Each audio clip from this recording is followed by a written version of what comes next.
middle of the month here in August 15th to be exact.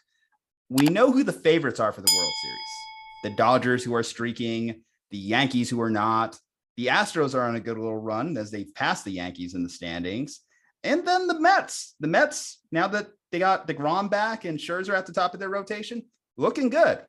So here's my rule for this segment. You cannot pick them as a World Series pick. Who are the dark horses? Who are the dark horses? If you're taking out those four teams, the easy fifth one is the Braves, because I think the Braves are as good as those teams. I know their record hasn't shown it so far this year, and they're starting to get healthier. I think a slow start. Yeah, for sure. I think Atlanta is right firmly in that group. And I know that's kind of like silly because they just won the championship. They're going to be the 4 seed in the wild card. They're obviously a very, very good team. Atlanta, definitely in that group. Padres, definitely in that group. And the St. Louis Cardinals, definitely in that group. The St. Louis Cardinals have 4 guys in their bullpen who throw over 100 miles an hour, and I can't name a single one of them. It's incredible. Well, isn't that modern day baseball, just guys coming out and just throwing absolute gas?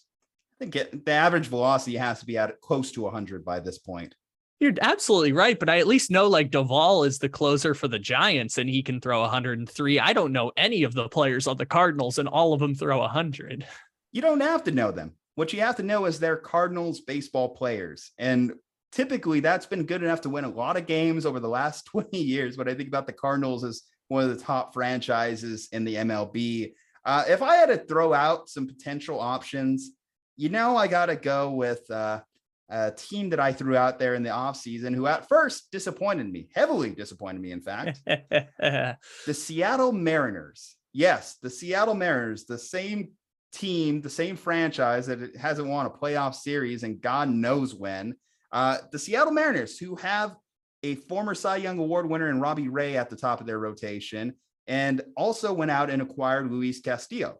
So they have 2 studs. And when I think about what wins in October, what wins playoff baseball games, it's starting pitching. It's guys that could go deep. It's guys that could get with that strikeout stuff. And they have that. And they have some fun players. Obviously, Julio Rodriguez, what he did in the home run derby. We talked in the past segment about potential new faces of baseball. Julio Rodriguez is putting his stamp on that after a slow couple months to begin the season. I think that's kind of where you trace the Mariners and their struggles. You have stars like him who are struggling out the gate. Kalinick, Jared Kalinick. I picked him up as a flyer in multiple fantasy baseball leagues. Didn't really live up to the hype. But nonetheless, the Seattle Mariners, they've started coming around. They had that hot streak in June. And overall, I think that if they get into the playoffs, have an opportunity to make some noise. I'll also throw out the Philadelphia Phillies here. Now, I know they're the 3rd team in the NL East, but they have clawed their way back in it without their best player, Bryce Harper, who's been injured for the last couple months. They managed to claw their way back into the conversation, and they're getting him back. And I have to think that Nick Castellanos can't suck at baseball for this entire season. Castellanos was a stud for the majority of his career with the Cincinnati Reds. I got to believe that he knows how to play baseball and will figure it out, especially playing in that bandbox they have in Philly. So Philly's difficult because I don't know if they're going to make the playoffs. I kind of picked teams that I knew for sure would make the playoffs and make a deep run. I feel like the Brewers will ultimately take that final spot. About a game and a half up on them. And okay, the Brewers too, they have a strong top of their rotation, but I think the Phillies, as soon as they get their guys back, as soon as they get Harper back, are set to make a little bit of a run. Obviously, I think when we talk about who's going to make noise in October, it's usually the team that gets the hottest in September. That's just been the case in baseball. Momentum is a powerful thing in baseball. Except that one year that the Brewers were the hottest team in baseball, and then they lost to the Nationals in the wild card. Just look last year, though. Obviously, the Braves were the hottest team in September, or one of the hottest teams in September, and they took that momentum all the way to the championship. The Nationals got hot at the right time for the second half of the season, and that carried them to a World Series title.